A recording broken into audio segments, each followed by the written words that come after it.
Have you ever noticed how some people barely speak, yet somehow, when they do, everyone listens? Their words don't just fill the room, they change the temperature of it. You can feel the shift. No raised voice, no performance, just quiet certainty. And then there's the rest of us. We try to explain ourselves, talk a little louder, add more details. But the more we say, the less people seem to care. It's not that our words are wrong, it's that they have no weight. They float light, forgettable because they come from noise, not stillness. The difference isn't in talent or charisma, it's in presence. The most magnetic people aren't the ones who say the most, they're the ones who carry meaning even when they're silent. Their stillness speaks before they do. Their words land because they come from a place of clarity, not chaos. The Stoics understood this long before psychology gave it a name. They believed real influence comes not from addition, but subtraction. You don't need to be funnier, louder, or more impressive. You need to stop performing. Stop chasing validation in every sentence.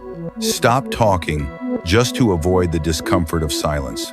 Because silence isn't empty, it's where your presence grows.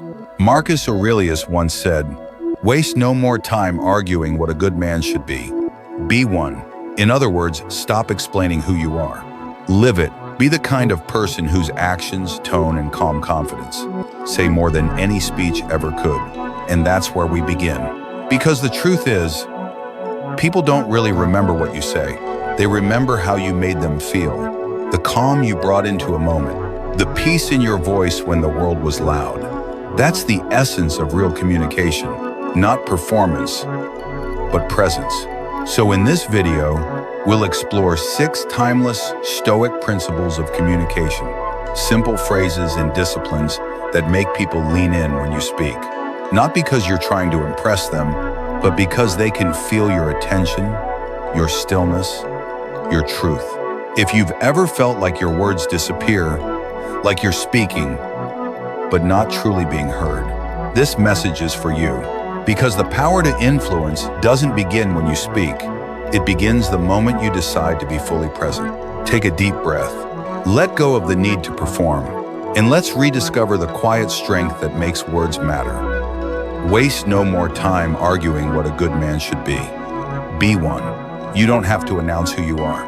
Just be it. Have you ever noticed how most conversations today feel empty? We talk a lot, but we rarely connect. Someone mentions something meaningful, a new project, a personal struggle, a dream they just started chasing, and before they even finish, the other person jumps in with their story. "Oh, I did that once.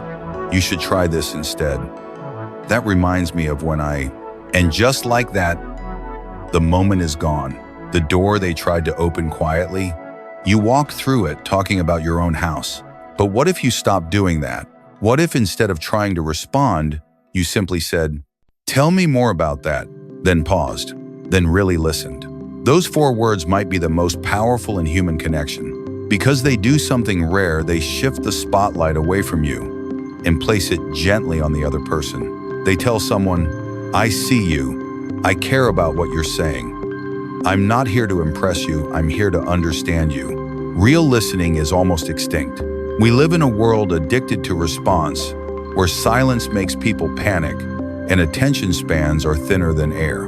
So when you actually give someone your full presence, it feels like oxygen in a crowded room. They open up, they share things they haven't said in years, not because you're special, but because you made space for them to feel safe.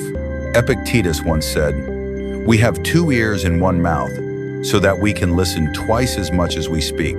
He wasn't just giving etiquette advice, he was describing emotional intelligence before psychology had a name for it. To listen deeply is to practice humility.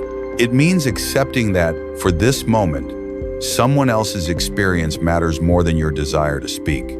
Think about it. The people you trust the most in life, are they the ones who always have something to say? Or are they the ones who make you feel heard without saying much at all? The truth is, people rarely remember your stories, but they never forget how you made them feel when they told theirs.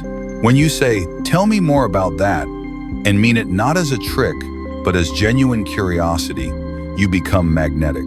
Not because you're loud or clever or charming because you're present. And in a world starving for attention, presence is the rarest gift of all. So the next time someone shares something, resist the urge to jump in. Pause, breathe, and say those 4 words. Tell me more about that. You'll be amazed how much people reveal when they finally meet someone who actually listens.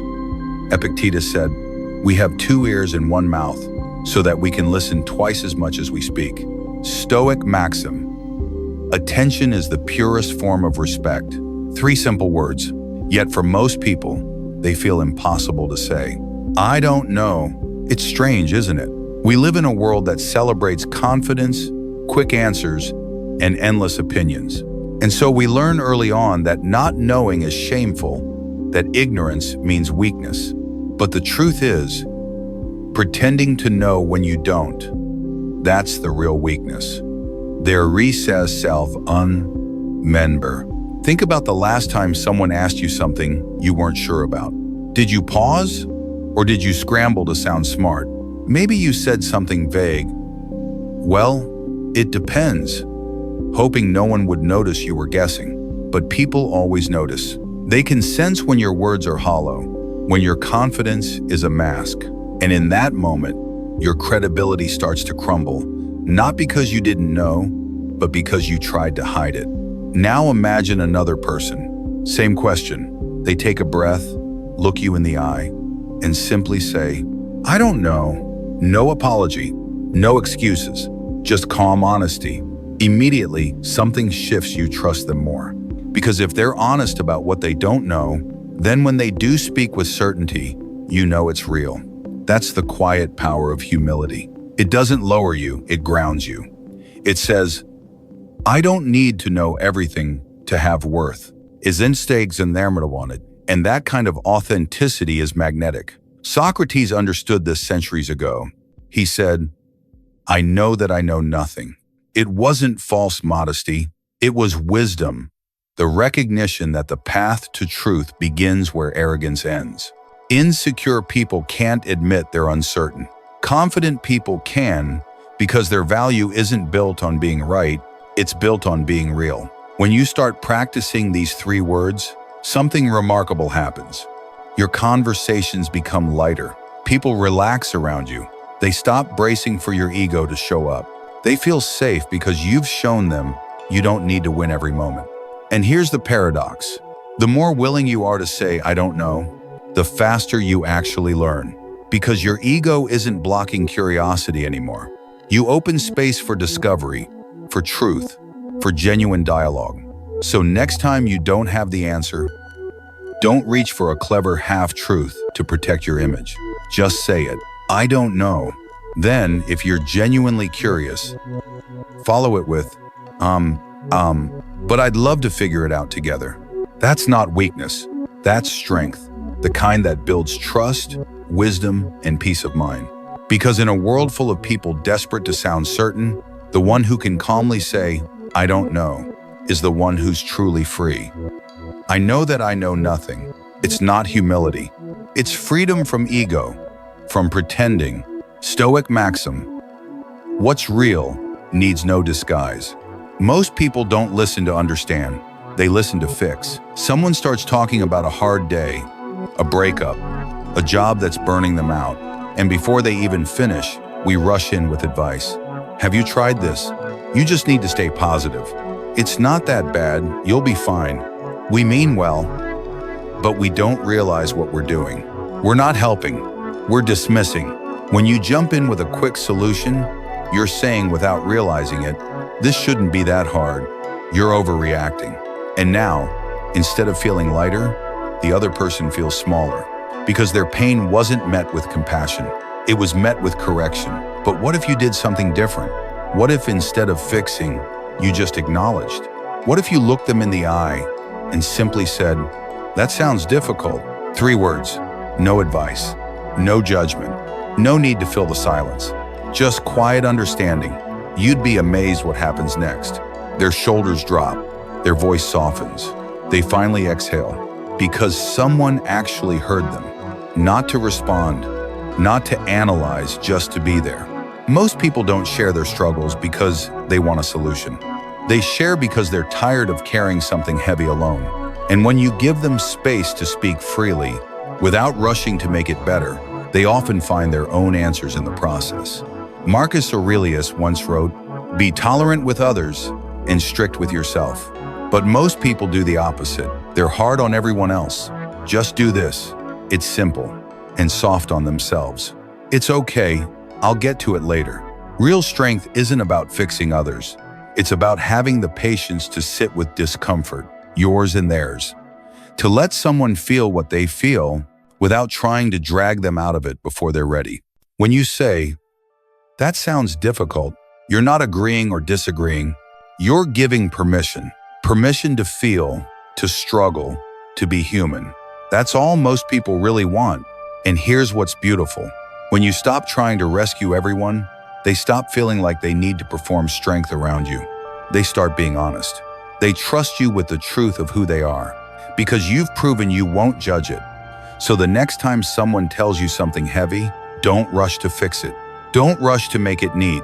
Just say it quietly, sincerely. "That sounds difficult." Sometimes that simple acknowledgement does more healing than 1,000 pieces of advice ever could. Marcus Aurelius wrote, "Be tolerant with others." Stoic maxim, "Empathy without noise is power." Silence. It sounds simple, but for most people, it's unbearable. A few seconds of quiet in a conversation, and panic sets in.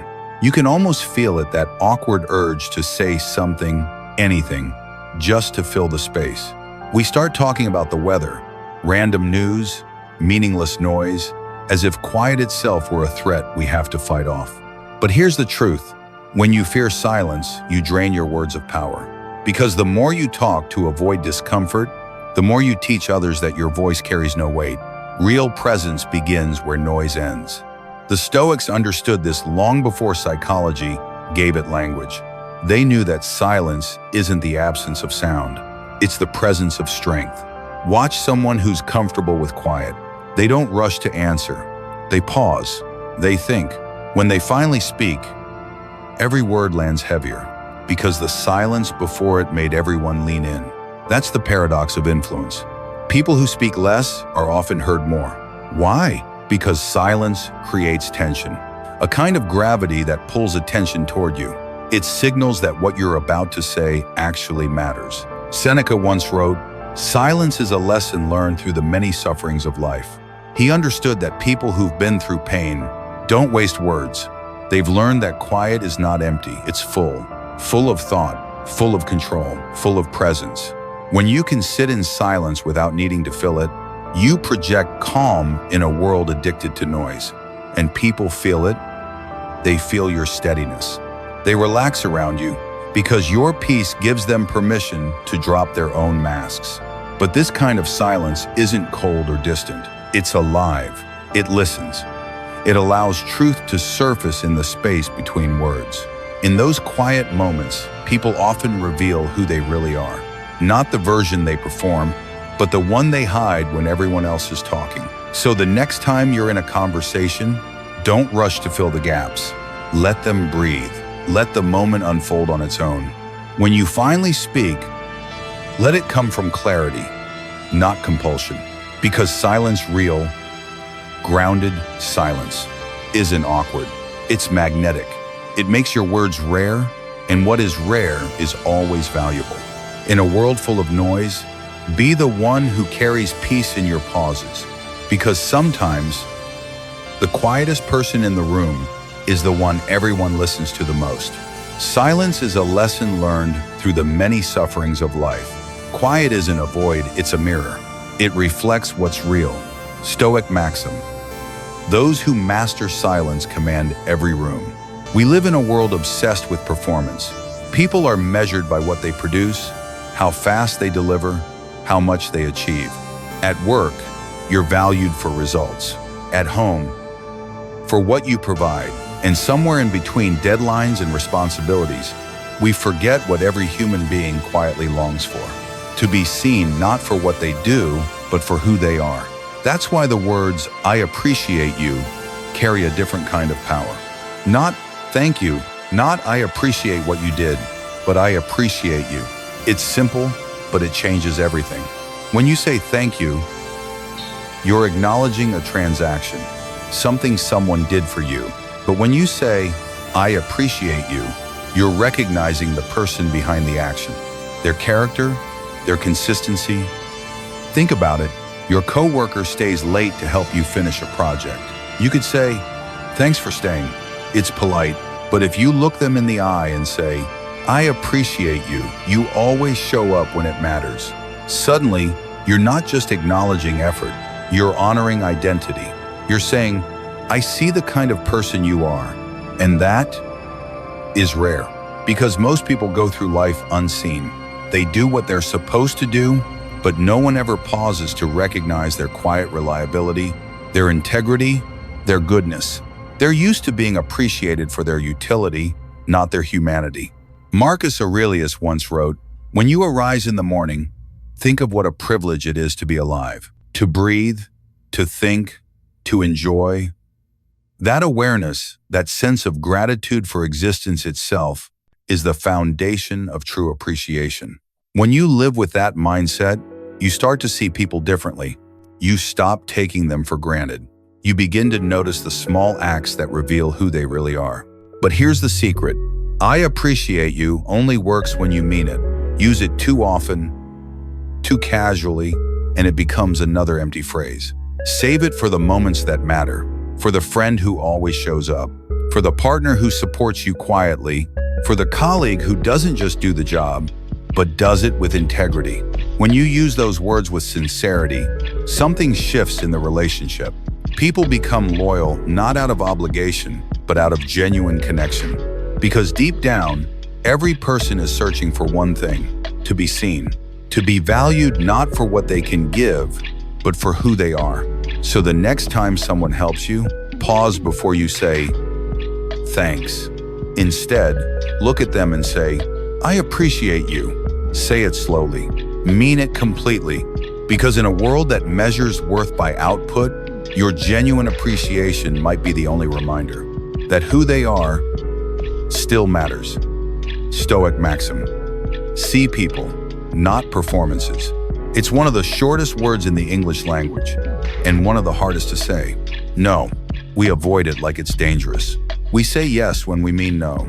We overcommit, overpromise, overstretch. Not because we want to, but because we're afraid of disappointing someone else. Afraid of being seen as difficult, selfish, or unkind. So we say yes to everyone. And slowly, piece by piece, we give our life away. Our schedules fill up. Our energy drains out. We wake up exhausted, not from hard work, but from constant compliance, from living for everyone else's priorities, while abandoning our own.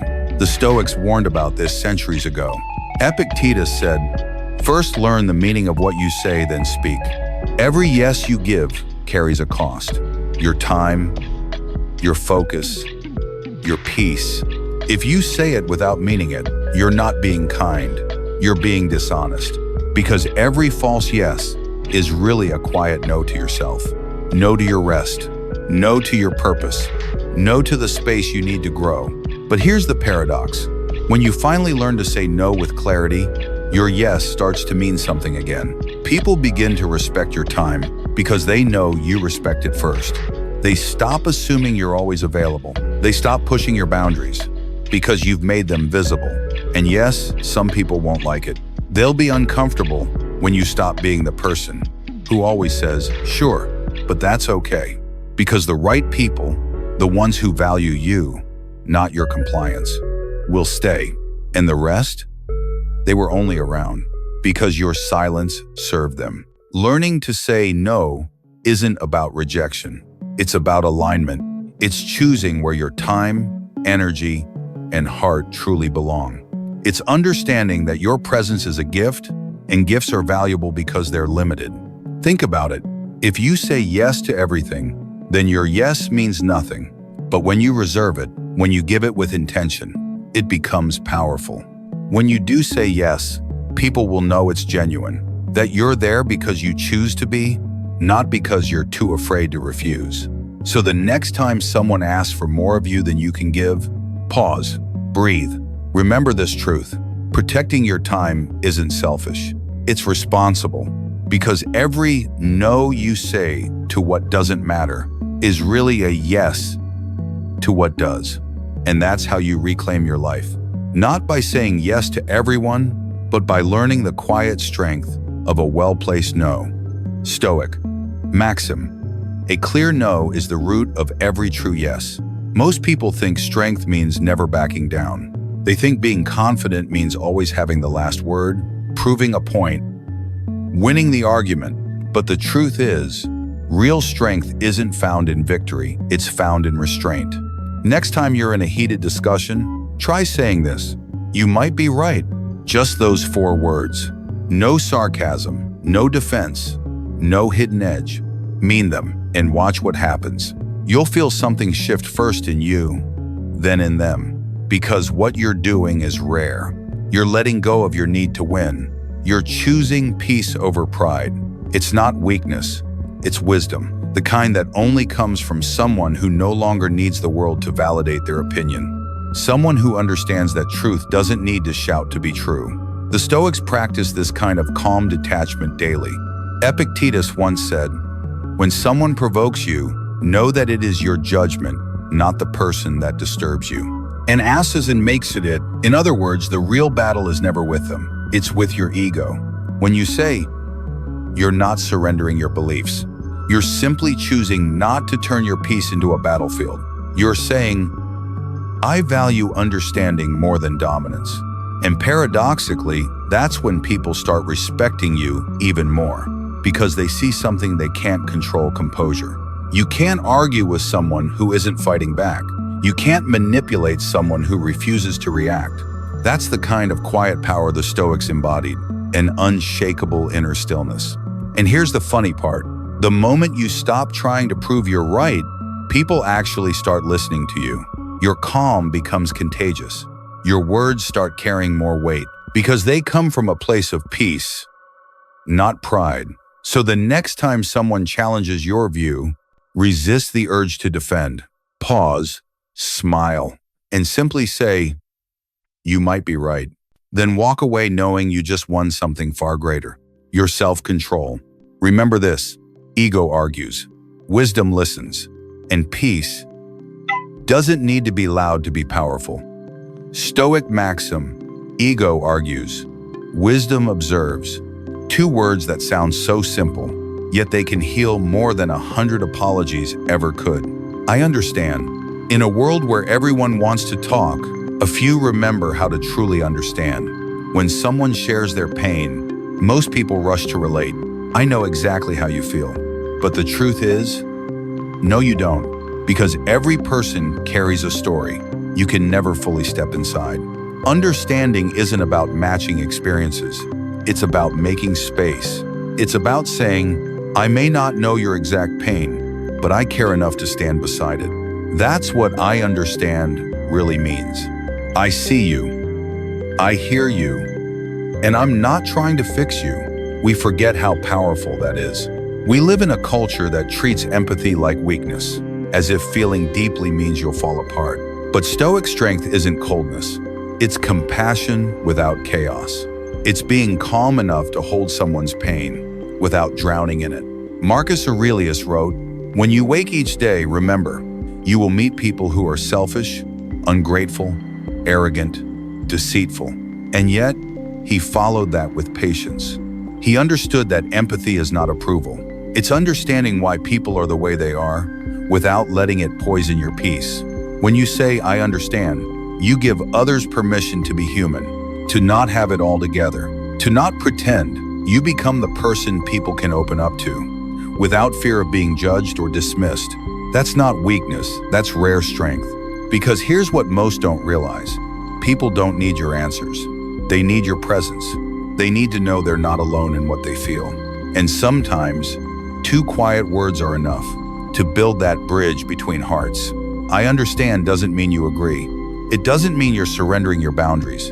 It simply means you've learned how to see pain without turning away. You've learned that empathy and composure can live in the same room. So the next time someone confides in you, don't rush to fix. Don't rush to analyze. Just breathe, listen, and say softly, I understand. Because in the end, understanding isn't about knowing everything. It's about caring enough to stand quietly beside what's real. And that, in a world that talks too much and listens too little, is what makes you unforgettable. Stoic maxim: peace begins where judgment ends. 8 simple phrases, 8 quiet shifts that change everything about the way you connect with people. They don't require charisma. They don't need performance. They only ask for one thing: presence. Think about what we've covered.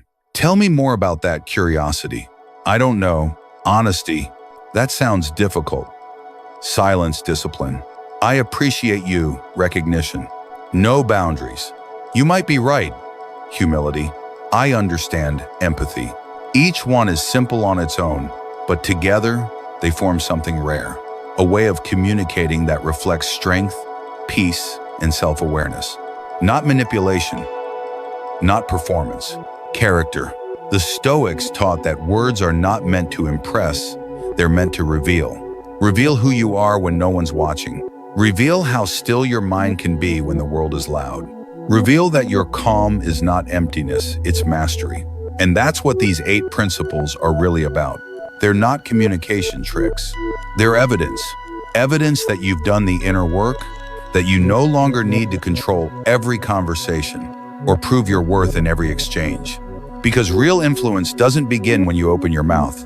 It begins when your presence enters the room. People feel it, that quiet gravity, that self-contained energy that doesn't need validation. That's the essence of Stoic strength. Marcus Aurelius once said, "Waste no more time arguing what a good man should be.